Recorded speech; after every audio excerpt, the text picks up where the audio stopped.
আসসালামু আলাইকুম। আল্লাহ পাক যদি ভালো রাখে তাহলে অবশ্যই একটি কমেন্টে জানাবেন। পাতাকপি এবং মুগ ডালের উপরে এমন একটি ঘিয়ের লেয়ার দিলে রেসিপিটি কেমন হয় তাই করে দেখাবো। কথা আর বাড়াবো না। প্লিজ লাইক দ্য ভিডিও এবং আমার চ্যানেলটি সাবস্ক্রাইব করে দিবেন। একটি লাইক ও পাশে থাকা বেল আইকনটি প্রেস করে দিবেন। সর্বপ্রথম আমি নিয়ে নিলাম কড়াইতে তেল। তেল গরম হলে এর মধ্যে দিয়ে দিব পেঁয়াজ কাটা। পেঁয়াজটি এমন অর্ধ ভাজা হয়ে গেলে অর্ধ ভাজা পেঁয়াজের মধ্যে দিয়ে দিব এলাচি, দারচিনি, তেজপাতা।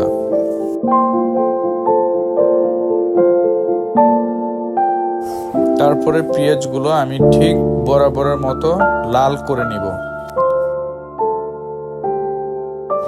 যাতে দেখলে মনে হয় এটি একটি ব্রেস্তা।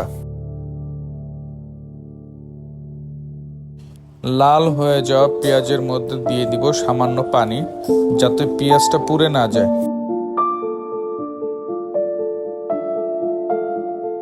এরপর আমি এর মধ্যে ব্যবহার করব হচ্ছে 1 চামচ আদা বাটা, 1 চামচ রসুন বাটা।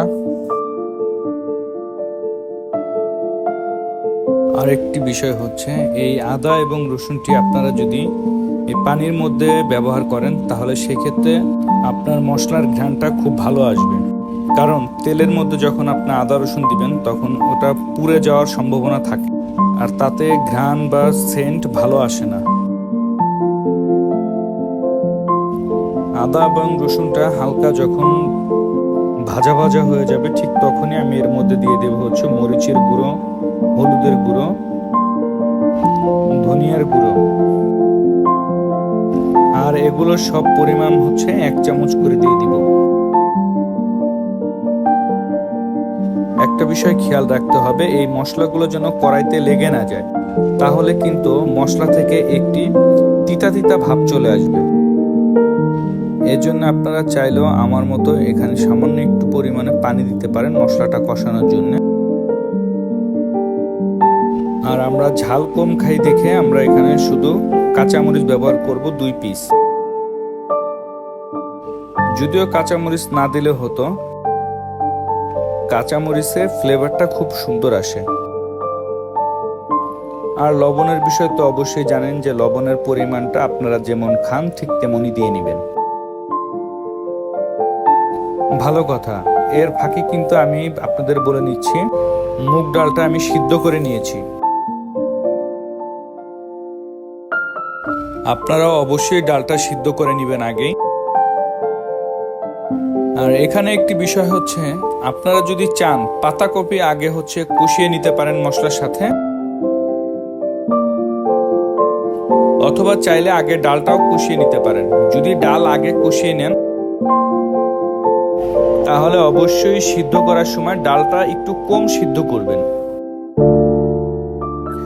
ডাল কষানো হয়ে গেলে আমি এর মধ্যে দিয়ে দিব পাতাকপির কাটা অংশগুলো।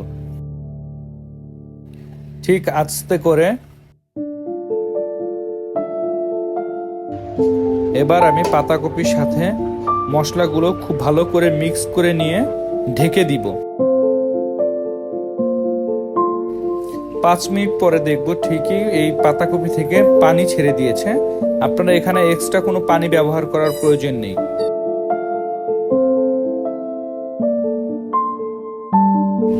পাতাকপিটা যখন বয়েল হয়ে যাবে ঠিক তখনই আমি ব্যবহার করব এর মধ্যে হচ্ছে টমেটো। টমেটোটা অবশ্যই কালার এবং স্বাদ দুইটা জিনিসই খুব ভালো করে। তারপর আমি ঢেকে দিব 10 মিনিট লো আছে। ঠিক এর মধ্যেই আমার ডাল এবং আমার পাতাকপি দুটোই হয়ে গেছে। লবণ এবং ঝালটা টেস্ট করার পরে আমি এর মধ্যে দিয়ে দিচ্ছি হচ্ছে জিরে গুঁড়ো। যখন আমার সবকিছু কমপ্লিট হয়ে যাবে তখন আমি এর মধ্যে ব্যবহার করব হালকা ধনেপাতার কুচি করা, যাতে সুন্দর একটি ঘ্রাণ আসে। আমার সম্পূর্ণ রান্না কমপ্লিট হয়ে যাওয়ার পরে আমি যখন চুলাটি বন্ধ করব, ঠিক তখনই এখানে দিয়ে দেব ঘি। আপনারা চাইলে ঘি দিতেও পারেন, নাও পারেন, সেটা আপনাদের ইচ্ছা। ঘিটা অবশ্যই জানেন স্বাস্থ্যের জন্য খুব ভালো এবং তরকারির ঘ্রাণটা ঠিক একটা অন্য লেভেলে নিয়ে যায়। যাই হোক, এই ছিল আজকের আমার এই ভিডিওটি এবং রান্না। আপনাদের কাছে যদি এই রান্নাটি ভালো লাগে তাহলে অবশ্যই আমাকে একটি কমেন্টস করে জানাবেন। আমার চ্যানেলটি তো আপনারা জানি লাইক ফলো দিবেন না। আপনারা লাইক ফলো সাবস্ক্রাইব না করলেও আমি ভিডিও দিতেই থাকবো। ইনশাল্লাহ সকলের সুস্থতা কামনা করছি। আল্লাহ হাফিজ।